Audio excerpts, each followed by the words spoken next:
Buenos días, mi nombre es Azalia Yarechable Novelo y yo les voy a presentar el tema de cáncer colorectal. Tenemos lo que es el índice, que es los temas que vamos a ver a continuación, en lo que tengo una pequeña introducción, unos objetivos, la definición, el panorama epidemiológico, los factores de riesgo, la fisiopatología, la clasificación, estadiaje, el cuadro clínico, el diagnóstico, el tratamiento y las intervenciones de enfermería. De igual manera, un pequeño place y nuestras referencias bibliográficas. En cuanto a la introducción, tenemos que pues esta es una neoplasia maligna que es más común en lo que es a nivel mundial y representa lo que es una causa muy importante de lo que es morbilidad y mortalidad. Entonces esta ocupa el tercer lugar en cuanto a incidencia y el segundo lugar en cuanto a morbilidad a nivel mundial. Pues afecta tanto a hombres como mujeres. Sin embargo, los hombres son más predisponentes en una edad mucho más joven que las mujeres. Entonces su desarrollo de esta está relacionado a distintos factores de riesgo, ¿no? Que esa va a incluir tanto factores de uno mismo modificables y factores no modificables. En esos pues tenemos nuestros hábitos, nuestras costumbres y también tenemos pues enfermedades inflamatorias antecedentes, ¿no?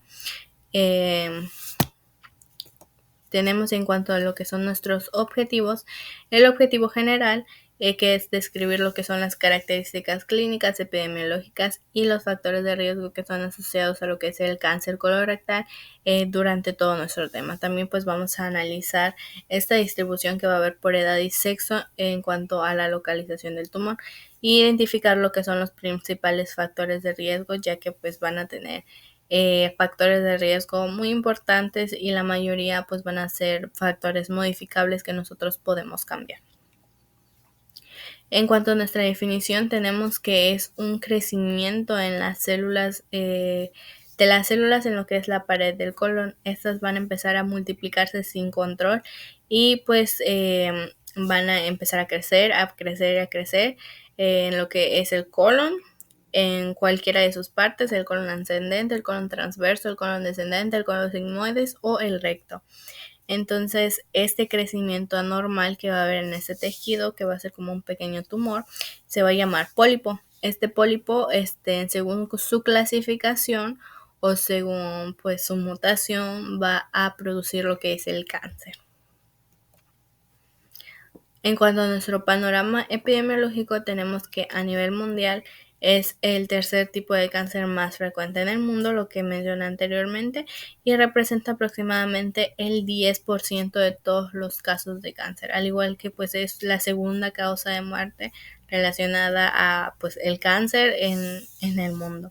Tenemos que según la OMS, se estima que en 2020 hubo 1.9 millones de casos de cáncer colorectal y de estos 1.9 millones tenemos que se produjeron más de 930,000 muertes debido a esta enfermedad.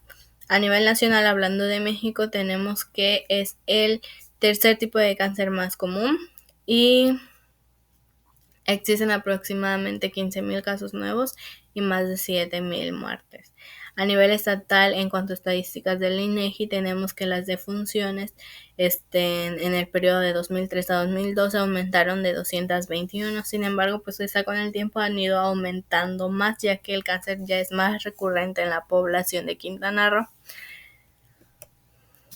Aquí tenemos la tasa de defunciones por tumor según por grupos de edad y sexo. Tenemos en los hombres, que en los hombres, como podemos ver aquí, ya empieza desde una edad muy joven, a partir de los 20 a los 29 años, a tener ese factor de riesgo y ocurre en una cuarta causa.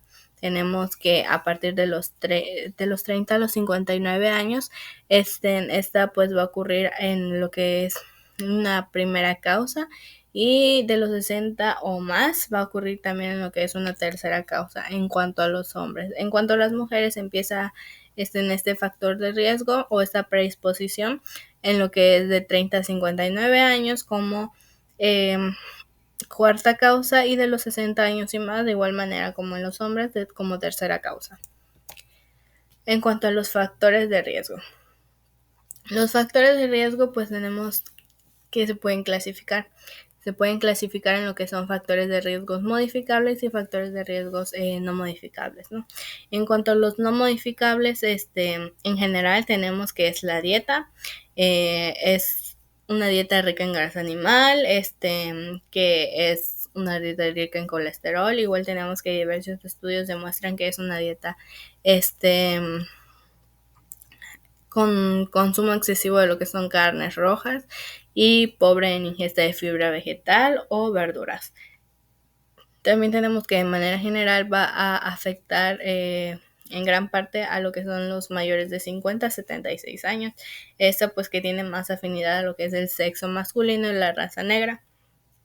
Y según nuestras guías de práctica clínica, nos dicen que va a afectar más en hombres, ya que por cada 100 casos va a existir 60 casos en hombres y 44 en mujeres. También tenemos lo que es como factor el alcoholismo y el tabaquismo. Ahora ya, clasificándolo en lo que son los factores modificables y no modificables, tenemos que cuáles son los modificables, los que nosotros mismos podemos cambiar según nuestros hábitos, ¿no? Entonces tenemos que es el tabaquismo, el alcoholismo, el sedentarismo, la falta de ejercicio, el consumo elevado de lo que son las carnes rojas, el consumo elevado de grasas o de una dieta rica en colesterol y el consumo bajo de lo que son frutas, verduras y una dieta pues pobre en lo que es ácido fólico y vitamina B6. En cuanto a los factores no modificables, pues tenemos lo que es la edad.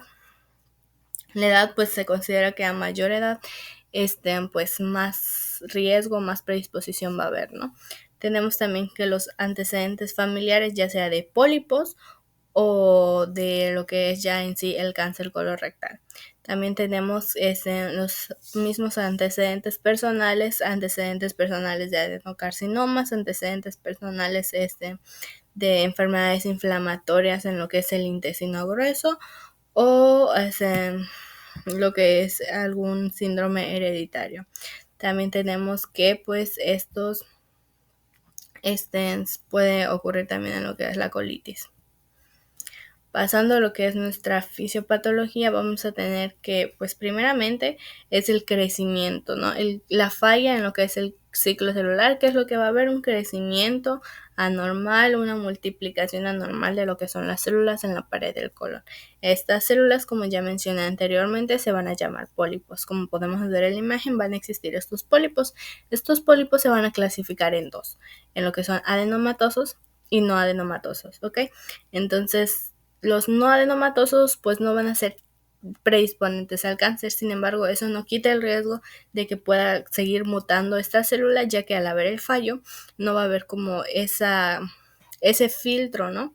Que elimina las células y las células pueden mutar, entonces no va a quitar este riesgo a lo que es el cáncer, ¿no? A que se conviertan en adenomatosos.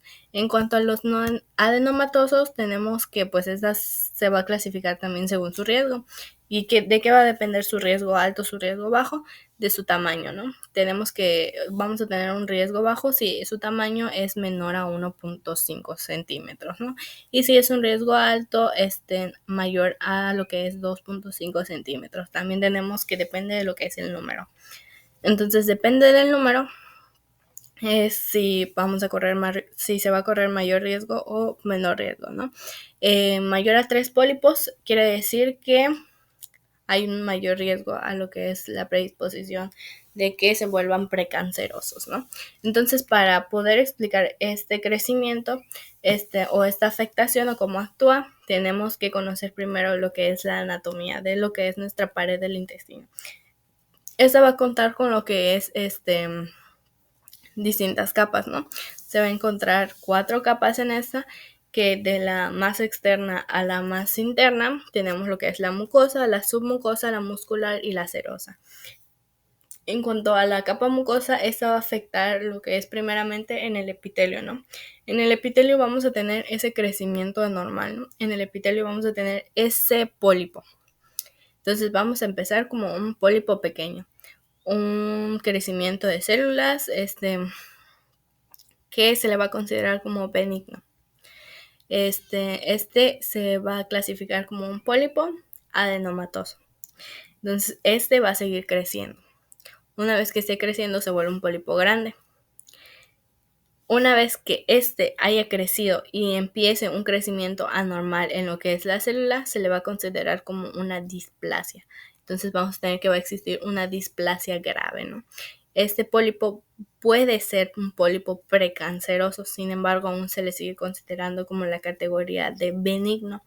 En cuanto este pólipo sigue creciendo y empieza a afectar o se empieza a interiorizar a lo que son las capas, tenemos que este va a ser un adenocarcinoma, se va a convertir en un adenocarcinoma, y si sigue traspasando las capas, se sigue pues pasando a lo que son las otras capas, a lo que es la submucosa, la muscular y la serosa, vamos a tener que es un pólipo maligno que se puede llegar a diseminar hacia otros órganos, y ya se le va a conocer como lo que es el cáncer. Tenemos también lo que son la clasificación y su estadiaje, ¿no? Entonces tenemos aquí la clasificación que ya conocemos, que es nuestro tumor primario, nuestros ganglios linfáticos regionales y nuestra metástasis a distancia. Ajá. Entonces esto se va a clasificar según estadios, pero ¿cómo vamos a relacionar lo que es el estadio y todas estas clasificaciones que tenemos, ¿no? Entonces, el Comité de Conjunto Americano hizo una clasificación en donde pues vamos a tener desde el estadio 0 hasta el estadio 4. En cuanto al estadio 1, tenemos que pues no va a haber afectación a lo que es ganglios linfáticos, no va a haber metástasis, no se va a diseminar a ningún otro órgano. Entonces tenemos que el estadio 1 solo va a afectar a lo que es la capa submucosa sin afectar vasos sanguíneos, nervios ni nada. En cuanto a la clasificación 2A, el estadio 2 se va a clasificar en 1A, 2A y 2B. Entonces vamos a tener que en el estadio 2A vamos a tener lo que es pues ya este crecimiento, y que ya va a pasar hacia otras capas, ya va a pasar hasta la capa muscular. Entonces vamos a tener un tumor primario de T3. Sin embargo, no va a haber esa afectación a lo que son los ganglios linfáticos, entonces no se le va a considerar, se le va a considerar como N0 y no va a haber metástasis, ¿no? En cuanto a la clasificación 2B, vamos a tener que pues se va a diseminar a lo que es el peritoneo, entonces vamos a tener un tumor primario de T4. Sin embargo, no vamos a tener pues lo que es esta afectación a lo que es los ganglios linfáticos regionales, ¿no? Entonces no va a existir esa afectación y tampoco va a existir la metástasis. En cuanto a la clasificación 3, el estadio 3 se clasifica en 3. En 3A, 3B y 3C. Entonces el 3A tenemos que pues ya va a haber en lo que es un tumor primario de T1 a T2, y no va a existir afectación en lo que son los ganglios linfáticos y tampoco va a existir metástasis, ¿no?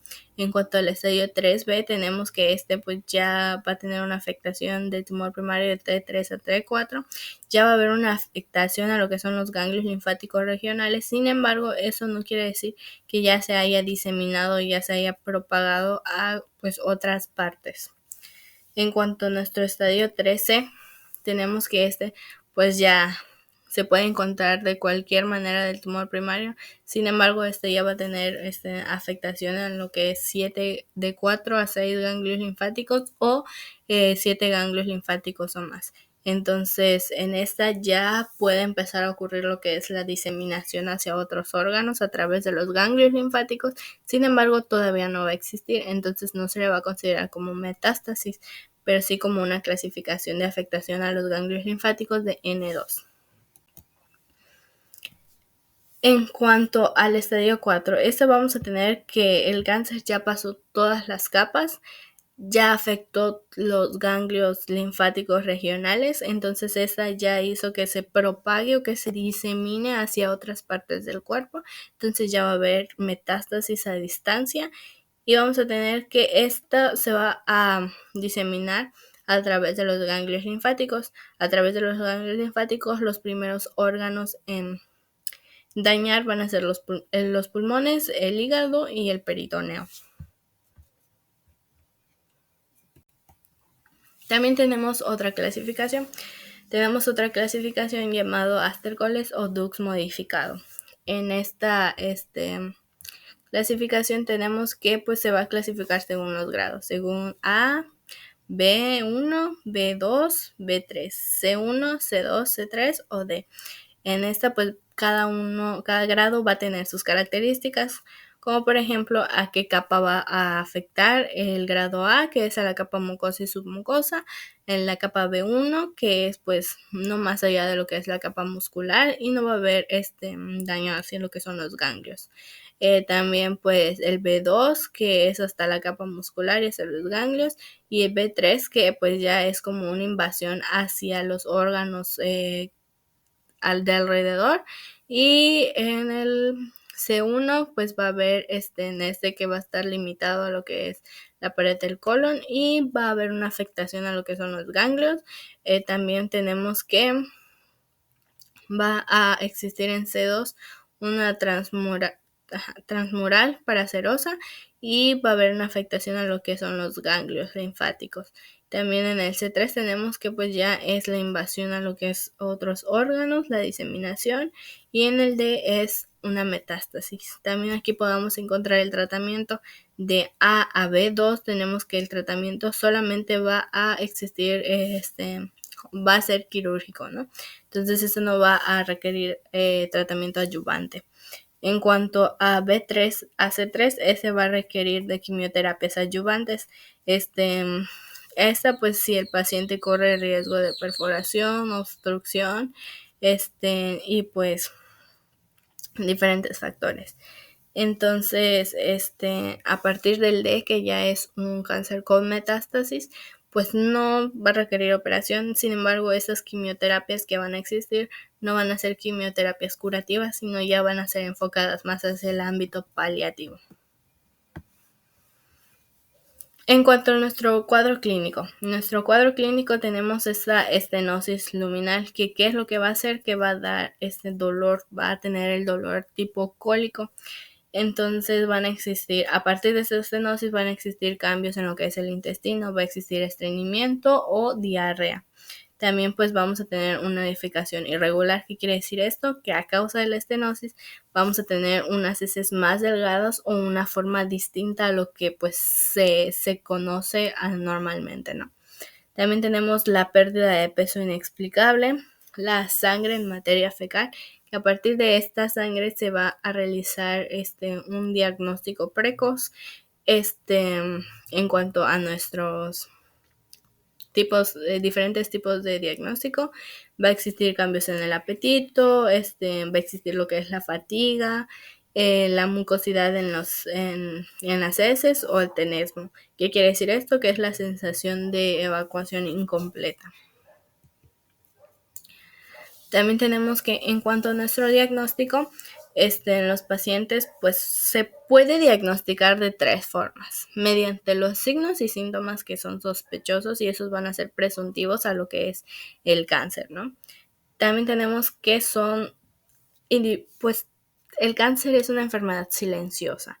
Entonces, al no someterse a estos estudios rutinarios o pruebas de cribado, que también son screening,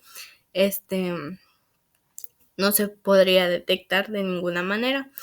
Y también pues algún ingreso a lo que es la sala de emergencia, ya que pues puede existir una obstrucción, una peritonitis o pues hemorragias agudas, ¿no?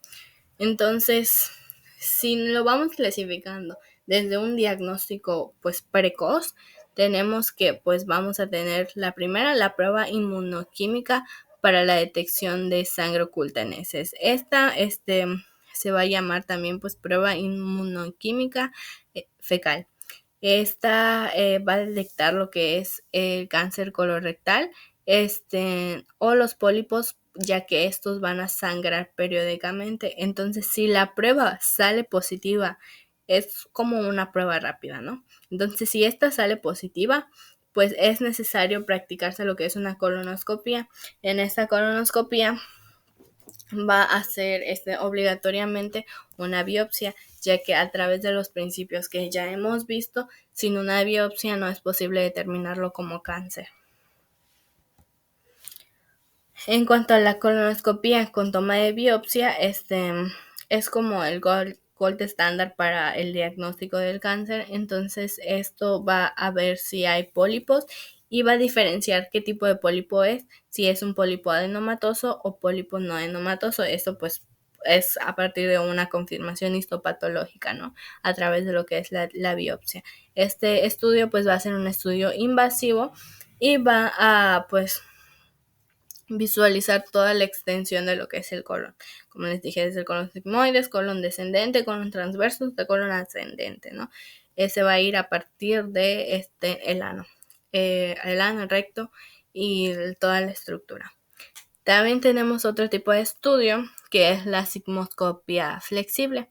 Esta va a detectar el cáncer colorectal o los pólipos, pero está solo a nivel del colon sigmoides. Como podemos ver en la imagen, no entra completamente hacia toda su estructura del colon, sino que solo va a ser a esa parte, y pues a partir de esa parte pues se le puede tomar lo que es una biopsia. También tenemos lo que es el estudio de imagen abdominal.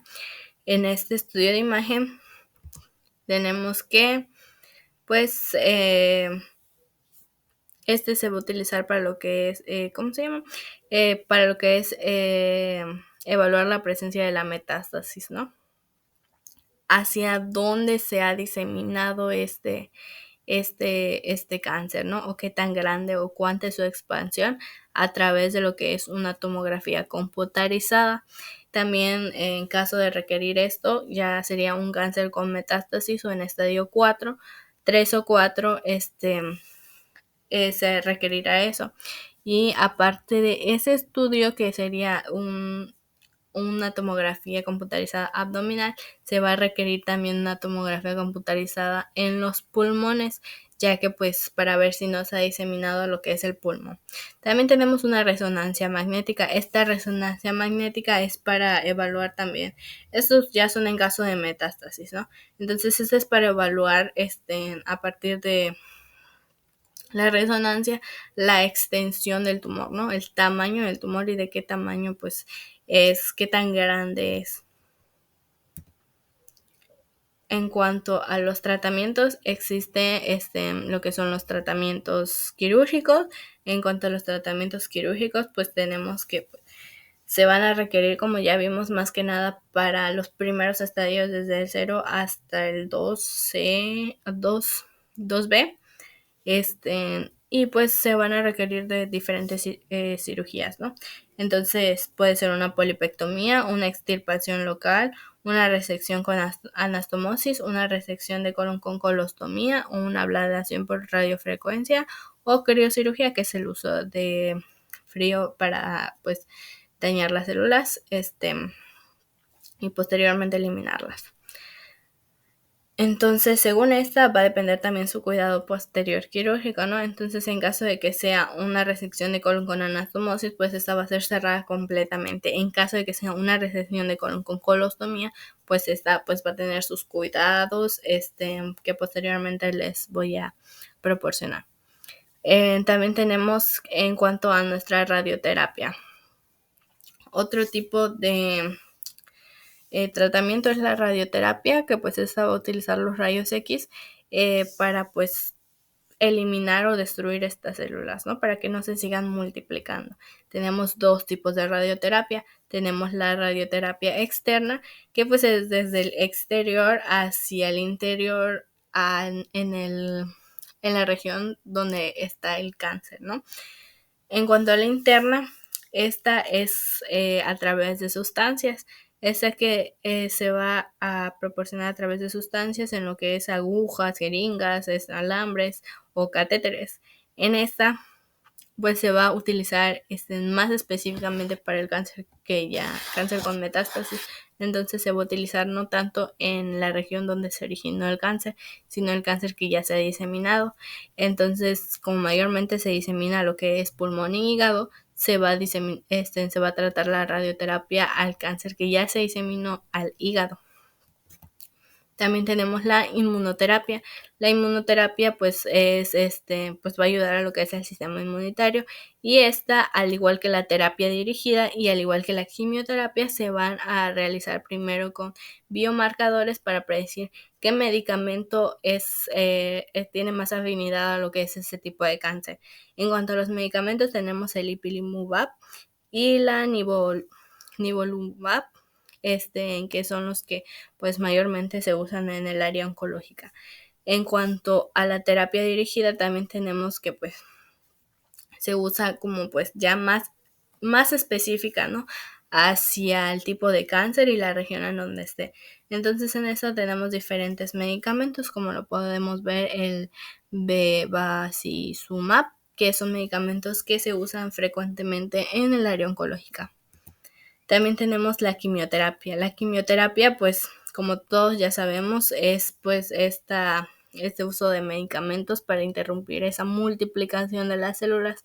Entonces, estas quimioterapias pueden ser vía oral, o pueden ser muscular, o incluso pues vía endovenosa. En esto se van a administrar diferentes medicamentos. Sin embargo, tenemos que en estas quimioterapias ya se pueden combinar medicamentos tanto como de terapia dirigida como de inmunoterapia. Entonces se van a poder mezclar medicamentos como lo que es el bevacizumab, que es el que vimos en la terapia dirigida, o se van a poder combinar medicamentos. También tenemos, pues, en sí solo así, tenemos lo que es el fluoracilo, que es un medicamento, pues, muy común en lo que es el área oncológica. También tenemos que, pues, va a haber un tratamiento más que es como para ayudar a lo que es el cáncer que ya se diseminó, ¿no? Este procedimiento se va a llamar quimioembolización. Entonces esta va a ser tratada a través de la arteria hepática, esta para tratar el cáncer que ya se diseminó a lo que es el hígado. En cuanto a nuestros cuidados de enfermería, tenemos que pues vamos a tener una valoración para ver de acuerdo a qué tipo de cuidados vamos a brindar nosotros, ¿no? Si son cuidados curativos o si son cuidados paliativos. También mucho va a depender nuestros cuidados del estado emocional en que se encuentra nuestro paciente. Entonces tenemos como primero nuestra valoración integral. En nuestra valoración integral, ¿qué es lo que vamos a encontrar? ¿Qué tipo de tratamiento es? ¿Curativo o paliativo? También pues nuestra valoración de nuestro patrón intestinal, cómo se encuentra después de su cirugía, cómo se encuentra después de su quimioterapia, la evaluación del dolor, qué tanto dolor presenta nuestro paciente. También tenemos nuestros aspectos emocionales, cómo se encuentra, cómo está de ánimo, cómo toma su medicación, cómo toma su tratamiento después de su cirugía. Entonces, su estado funcional del paciente, qué tan dependiente o independiente es para realizar las actividades por sí mismo. Ya sabemos que va a requerir ayuda el paciente, sin embargo, pues siempre hay que pues promocionar esa autonomía. También tenemos el soporte familiar y social. El paciente tiene apoyo familiar, el paciente tiene pues algún cuidador o un recurso económico que le ayude. También tenemos en cuanto a nuestros cuidados quirúrgicos, vamos a tener nuestros cuidados preoperatorios y postoperatorios, ¿no? En cuanto a nuestros preoperatorios, pues todo paciente va a tener miedo, ¿no? Entonces es explicarle, ¿no? ¿Qué es el procedimiento que se le va a realizar? ¿Cómo se le va a realizar? ¿Cuáles son sus riesgos? ¿Cuáles son sus beneficios en caso de una colostomía? ¿Qué es lo que va a tener que hacer? ¿Cómo se lo van a hacer? Explicarle que pues luego va a tener en palabras que entiende el paciente, ¿no? Y pues luego va a tener una porción del intestino afuera. También pues administrar soluciones prescritas o el apoyo emocional ante la ansiedad que va a sentir o el miedo antes de la operación. En cuanto a nuestros cuidados postoperatorios, tenemos el manejo del dolor, pues al salir de una cirugía y si tiene una colostomía o si tiene pues toda cirugía va a doler, ¿no? Entonces el manejo del dolor a través de medicamentos, lo que son las prevención de complicaciones, estar muy alerta sobre los signos y síntomas de alarma de infección, que es la fiebre, el enrojecimiento y la secreción de la herida. También hay que monitorizar los signos vitales en caso de, pues, para prevenir también lo que es la infección. La movilización temprana, hay que fomentar lo que es la deambulación precoz, esta para prevenir lo que es un tromboembolismo venoso y también para promover lo que es el peristaltismo, ya que estos pacientes al tener una afectación colorectal que en la última porción del intestino grueso, pues puede ser es de gran beneficio el caminar, la deambulación, ¿no? También tenemos lo que es el soporte nutricional, que es una dieta progresiva tolerancia, si empieza a tolerar solo dieta blanda, solo dieta líquida, hasta que pueda llegar a su dieta normal.